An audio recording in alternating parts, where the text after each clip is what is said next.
Hello, my dear student. How are you? Hope you are quite well and continuing your studies. I am also fine. Today, I will take your Buddhist religion and moral education subject after a long time, and we will discuss one of the important chapter 6, Arya Attangika Magga. Hope you will listen carefully, and if any word or any terms you cannot understand properly, just pause it and write it down in comment section mentioning your roll number, and I will explain it to you. Okay, so let us start. By the end of this chapter, we will be able to describe the Noble Eightfold Path, what are those paths, and explain the means of getting relief from the sorrows. That means how to relieve from the worldly sorrows and sufferings. And also we will be able to evaluate the importance of practicing the Noble Eightfold Path. That means we will be able to evaluate the significance of practicing this Noble Eightfold Path. Okay, now let us start. Now, introducing Eightfold Path, introduction of the Noble Eightfold Path. Here, in Buddhism, it is said that the world is full of sorrows. It is not possible to get relief from all sorrows and suffering only by the means of so-called deep meditation or sensual indulgence. Buddha preached Eightfold Path as means of getting relief from sorrows and sufferings. This is known as Middle Path. Desire is the cause of sorrows and sufferings. Due to desire, men take birth and suffer from sorrows like old age, disease, and death, etc. Ceasing desire by practicing Eightfold Path, Nirvana can be obtained. He who obtains Nirvana is not born again. He who is not born does not suffer from old age, disease, and death, etc. We suffer because we are born. So, the Buddha's ultimate goal is to be free from reborn, the process of reborn. That means to destroy the birth cycle. That is why every Buddhist should practice Eightfold Path as means of getting relief from sorrows and sufferings. Here, the word Magga, as the chapter name is Arya Attangika Magga, it is called the Noble Eightfold Path. Here, Pali word, the Magga means path. Eightfold Path means the eight right path as preached by the Buddha. What are those Eightfold Paths? These Eightfold Paths are right understanding, right intention, right speech, right action, right livelihood, right mindfulness, right efforts, right concentration. Eightfold Path can be divided into three. That means this Eightfold Path or Arya Attangika Magga can be classified in three categories. The first one is Sila, Chitta, and Wisdom. First one is Sila, second one is Chitta or mind, third one is Wisdom. That is Sila Samadhi Panya. Right speech, right action, and right livelihood are within the scope of Sila. So, what are in the scope of Sila?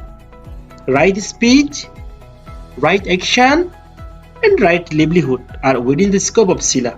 These are to be practiced to build moral life. Right mindfulness, on the other hand, right mindfulness, right efforts, and right concentration are within the scope of Chitta. Chitta means mind.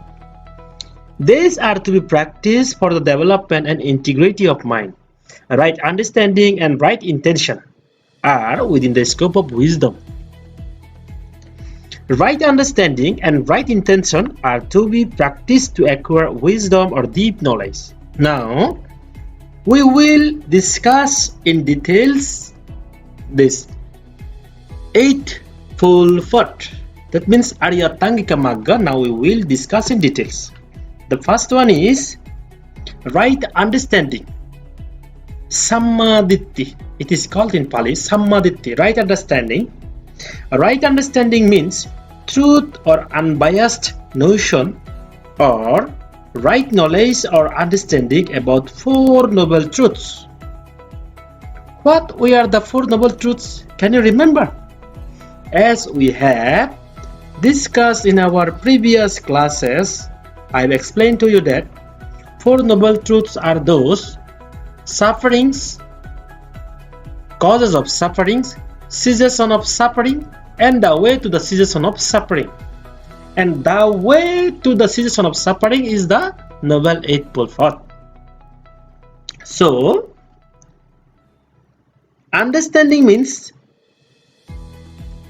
deep understanding. What about understanding about the Four Noble Truths? Due to ignorance, men are inclined to false or fallacious notion about worldly life. As the sun rays eliminate darkness, so the right understanding eliminates false notion. Men are born many times due to desire. From birth to death, men suffer many kinds of sorrows and suffering. But due to lack of right understanding, we cannot recognize the sorrows. The world is seen through false ideas. Subsequently, more sorrows are invited.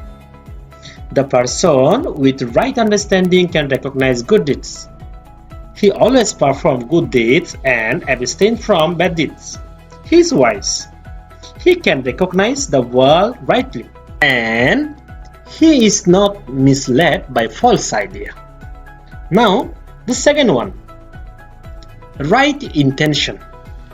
In Pali, it is called Samma Sankappa.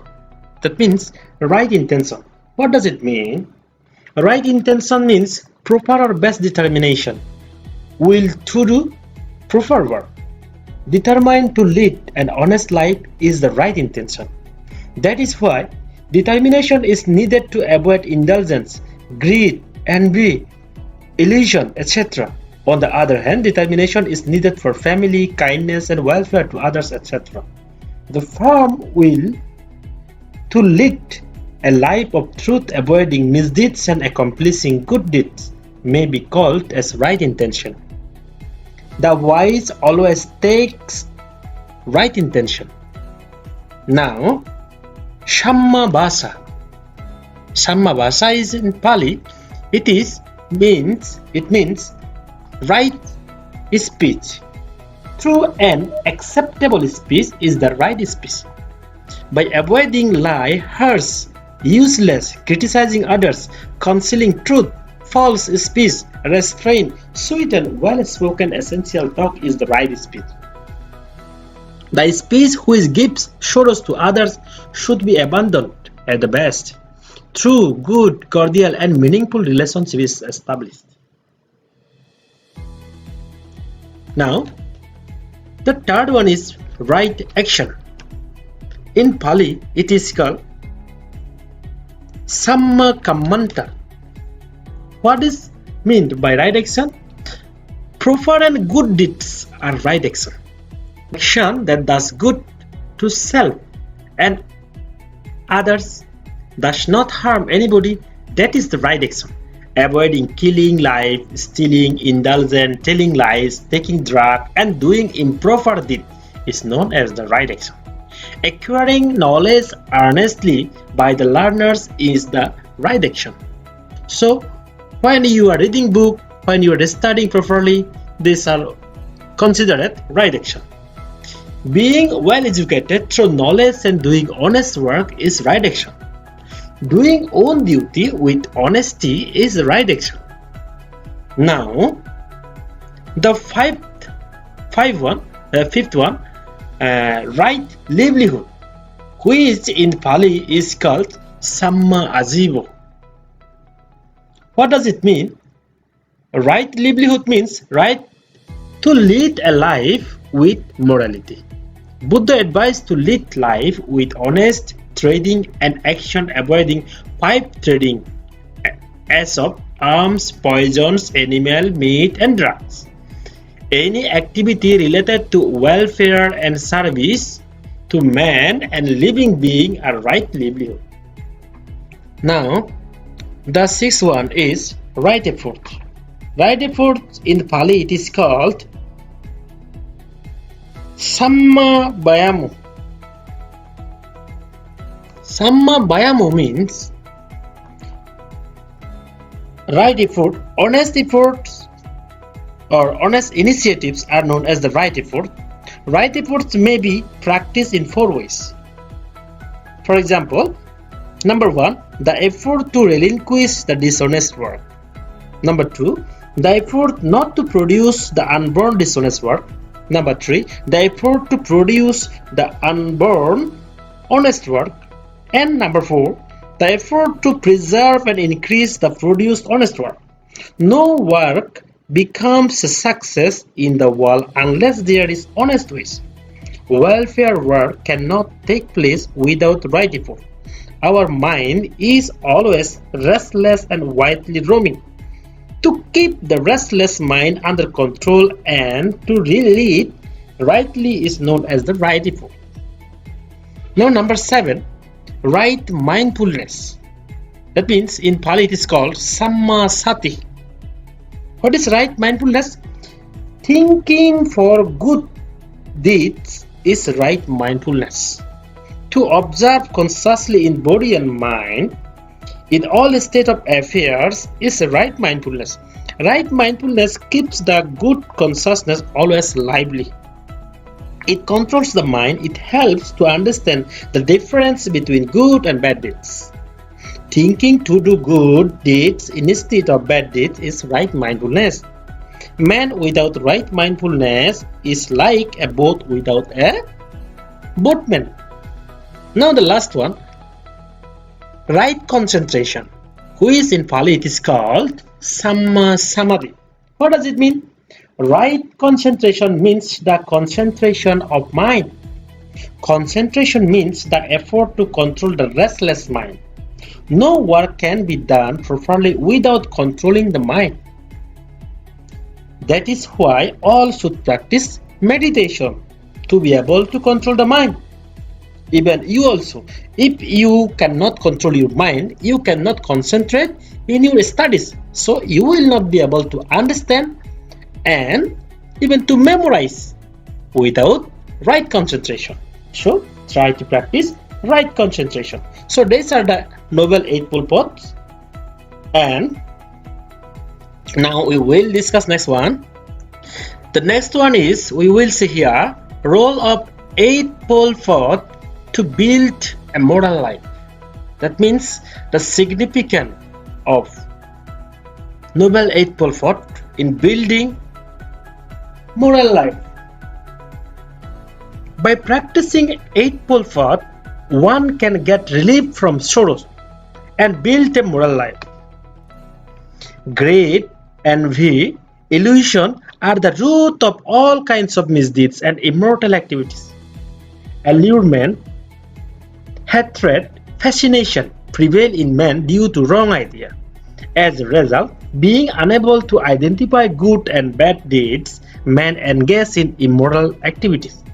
Right understanding removes wrong idea, abstain from doing immoral activities, and motivates to do moral activities. By right intention, men are blessed to lead honest life. Right speech refrains from harsh, false, cruel, and useless talk, and so motivates to speak the truth, meaningful and well-spoken speech. Right action helps to abstain from all kinds of misdeeds and encourages to do good deeds. Right livelihoods inspire to lead honest life by undertaking good deeds and discourages honest living. Right exercise attempts to produce good deeds by destroying the produced misdeeds. It teaches not to try to produce misdeeds, but to live the right. Mindfulness activates the consciousness to do good deeds. Right meditation leads mind to do good and moral deeds by keeping it concentrated and self-controlled. From this, it is understood that Eightfold Path, that means Noble Eightfold Path, helps us to build moral life in society. Therefore, all should follow Noble Eightfold Path to build a moral life, happier life. Now we will see religious significance of Noble Eightfold Path. Eightfold Path is one of the main theories of Buddhism. Tathagata Buddha advised mankind to follow Noble Eightfold Path to get relief from sorrows and sufferings of the world. To investigate the path of getting relief from sorrow, he realized that self-mortification or indulgence, none of them can be means of getting relief from sorrows and sufferings. Eightfold Path avoids these two extremes. That is why Eightfold Path is known as the middle path in Buddhism. Buddha obtained Arahant by following the middle path.